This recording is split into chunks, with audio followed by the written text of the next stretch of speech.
दोस्तों, नव दुर्गा के दूसरे स्वरूप माँ ब्रह्मचारिणी की पूजा करने से ज्ञान और वैराग्य की प्राप्ति होती है। शास्त्रों में माँ के हर एक रूप की पूजा विधि और कथा का महत्व बताया गया है। माँ ब्रह्मचारिणी की कथा जीवन के कठिन क्षणों में भक्तों को सबल देती है।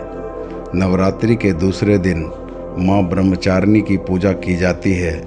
यह देवी दुर्गा के 9 अवतारों में से एक है। भारत में 9 दिनों तक चलने वाला त्यौहार जो अच्छाई और बुराई के बीच लड़ाई का प्रतीक है, चाहे वह देवी दुर्गा और महिषासुर के बीच में हो या भगवान राम और राक्षस रावण के बीच की लड़ाई हो।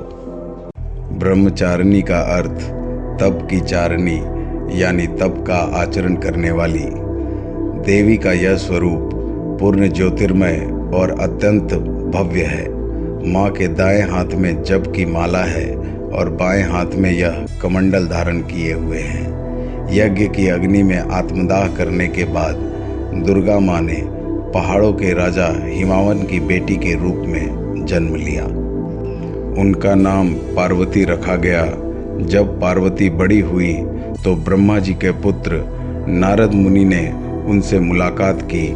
उन्होंने उसे बताया कि यदि वह तपस्या का मार्ग अपनाती हैं तो उनके पास अपने पिछले जन्म से अपने पति भगवान शिव से शादी करने का मौका है।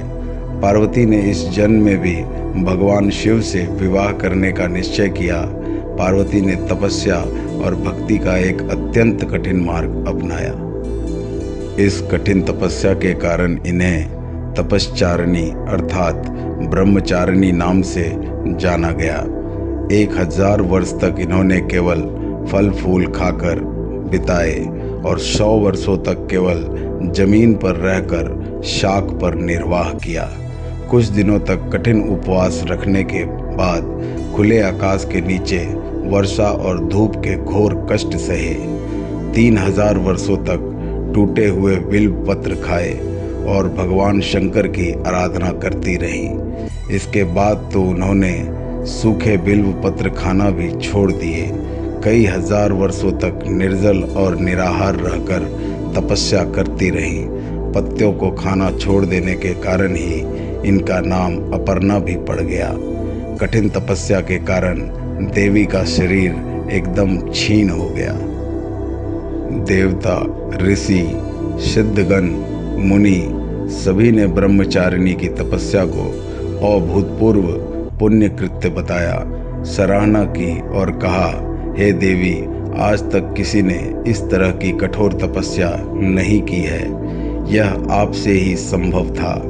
आपकी मनोकामना पूर्ण होगी और भगवान चंद्रमौली शिव जी आपको पति के रूप में प्राप्त होंगे।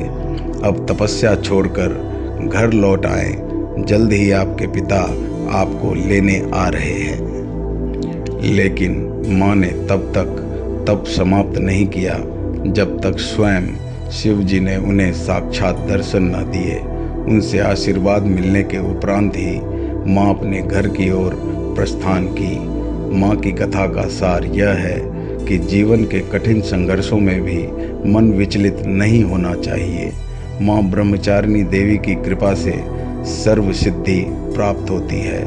नवरात्रि के दूसरे दिन माँ ब्रह्मचारिणी की पूजा अर्चना होती है। माँ का यह स्वरूप मंगल ग्रह का स्वामी है। ब्रह्मचारिणी माँ की पूजा करने से लोगों की कुंडली में मांगलिक दोष का प्रभाव कम हो जाता है। माँ की उपासना का मंत्र है, या देवी सर्वभूतेषु माँ ब्रह्मचारिणी रूपेण संस्थिता, नमस्तस्यै नमस्तस्यै नमस्तस्यै नमो नमः। दधाना कर पद्माभ्याम अक्षमाला कमंडलू, देवी प्रसीदतु मयि ब्रह्मचारिण्य उत्तमा। अर्थात जिनके एक हाथ में अक्षमाला है और दूसरे हाथ में कमंडल है, ऐसी उत्तम ब्रह्मचारिणी रूपा माँ दुर्गा मुझ पर कृपा करें। दोस्तों, आज के लिए बस इतना ही। इस नवरात्रि माँ दुर्गा के सभी 9 स्वरूपों की 9 कहानियाँ लेकर हम प्रतिदिन एक कहानी के साथ आपके समक्ष उपस्थित होंगे। प्रथम दुर्गा माँ शैलपुत्री की कथा जानने के लिए डिस्क्रिप्शन बॉक्स में दिए लिंक पर क्लिक करें।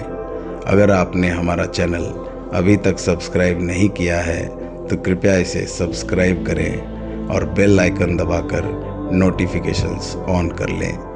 तब तक के लिए हमें आज्ञा दीजिए। हमारे चैनल के साथ बने रहने के लिए आप सभी का बहुत बहुत धन्यवाद और नवरात्रि की बहुत सारी शुभकामनाएं।